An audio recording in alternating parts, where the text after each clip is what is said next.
दरभंगा के समाहरणालय सभागार में रेरा के प्रधान सचिव द्वारा एक समीक्षात्मक बैठक की गई। इस बैठक में रेरा के नियमों का अक्षरशः पालन करने का निर्देश दिया गया। रेरा के नियमों के अनुसार ही नक्शा पास करने का निर्देश दिया गया। साथ ही मकान लेने वालों को भी रेरा के माध्यम से बिल्डर और उस कंस्ट्रक्शन के बारे में पूरी जानकारी लेकर ही मकान खरीदने का निर्देश दिया गया।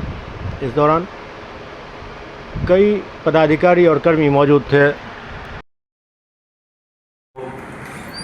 अपार्टमेंट हो या वो मैंने प्रोजेक्ट के रूप में, दोनों ही नामित प्रोजेक्ट के रूप में होते हैं, लेकिन या तो अपार्टमेंट हो या प्लॉट हो, दोनों का नक्शा जो है वो पास होता है from the map approval authority. Map approval authority यहाँ पे जो बताया उन्होंने कि हमारे यहाँ अर्बन लोकल बॉडीज है या हमारे यहाँ जो प्लानिंग एरिया अथॉरिटी के जो है वो जिसमें आप चेयरमैन हैं, तो प्लानिंग एरिया अथॉरिटी या वैसे नगर पंचायत में भी जो प्लानिंग एरिया के अंतर्गत भी आ गए हैं और वहाँ पर प्लानिंग एरिया अभी नहीं है, तो वहाँ पर उनके द्वारा भी नक्शा पास किया गया। हम लोगों का जो मेन ट्रस्ट है वो ये है कि इस तरीके का कोई भी प्रोजेक्ट जो कि बिना नक्शा पारित करे, जो कि जब आप पारित करेंगे नक्शा, तो आप जरूर देखेंगे कि नियम के अनुसार वो नक्शे का मैंने उस प्रोजेक्ट का विकास किया जा रहा है। और इसमें सबसे इम्पोर्टेंट है बिहार बिल्डिंग बाईलॉ 2014। बिहार बिल्डिंग बाईलॉ के अंतर्गत जो प्रावधान किए गए हैं उनका पालन किया जा रहा है कि नहीं उस व्यक्ति के द्वारा,